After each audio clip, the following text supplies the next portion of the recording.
back to Scripps News Live. The cost of childcare is through the roof, and you probably already know that. In the latest Care.com survey, almost half of parents responding spent more than $1,500 a month on childcare expenses last year, and they plan to spend the same amount this year.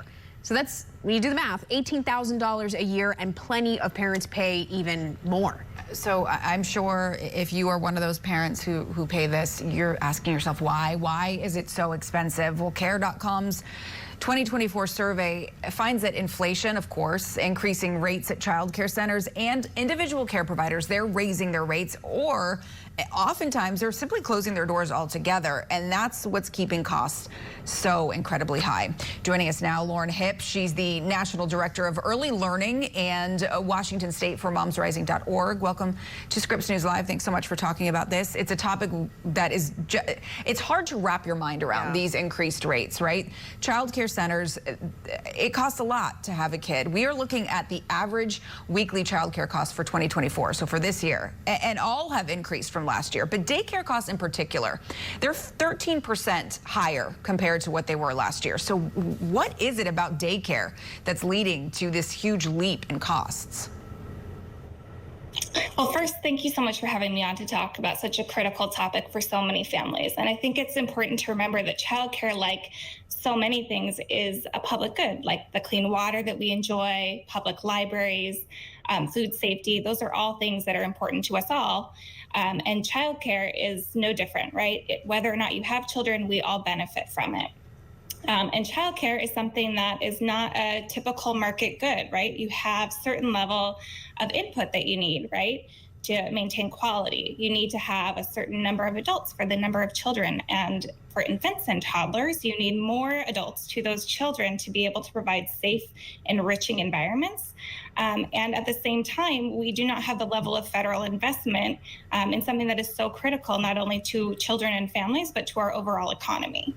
You know, you talk about federal investment, and we remember in the pandemic, there was funding that was going out to different child care centers, child care providers. That has since expired at this point. We talked about the child care cliff, as it's called, as a result of this.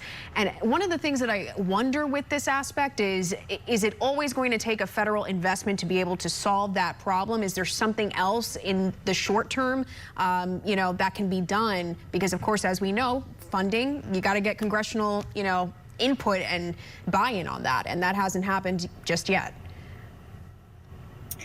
I think that's exactly right. The federal government proved that an influx of dollars during the pandemic was the important and right thing to do to save the industry from collapse, to save families from having to make really difficult decisions on top of the enormous decisions that they were already having to make. It proved that that investment worked. Now is the time to continue that investment, because that money went away September 30th of last year. That doesn't mean the crisis went away. The crisis is the same in childcare. An investment of $16 billion to stabilize childcare is what is needed right now to save the field, to save families from this incredible crisis. And then we need to talk about what are those long-term changes that need to happen so that every family has access to affordable, high-quality care that really meets their needs, and that we're taking care of the workforce. Because right now they're being paid poverty-level wages for a job that is just so important to the future of our country. And we really need to reconcile that. And that has to start at the federal level. The states have stepped up. It's time for the federal government to do that as well. All right, I'm going to play devil's advocate here.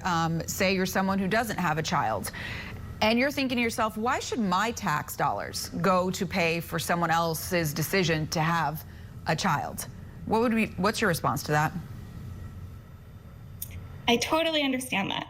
And childcare is something that benefits you whether you have a young child or not, whether your children are grown or whether you never had children of your own.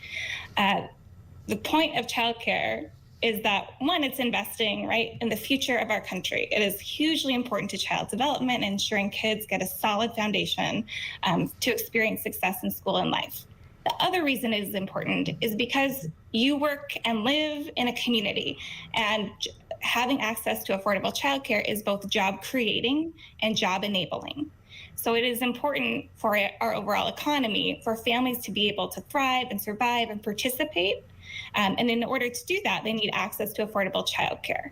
And if you would like to be able to have the things that you need in life, it is important that the people around you also have access to that, because we rise and we fall together, right?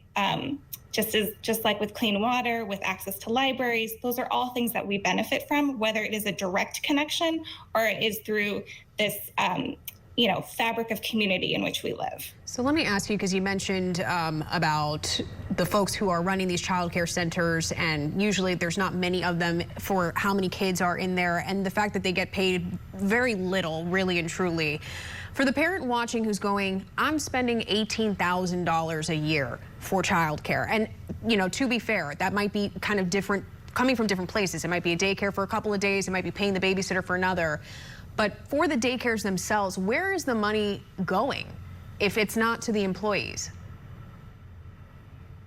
Primarily, it is going to wages. It's going to keep the lights on. It's going to rent. It's going to all the things that you would have in a normal business. But you can't, sometimes people think like you can optimize, but you need to have a certain number of adults in the room to serve the kids, right?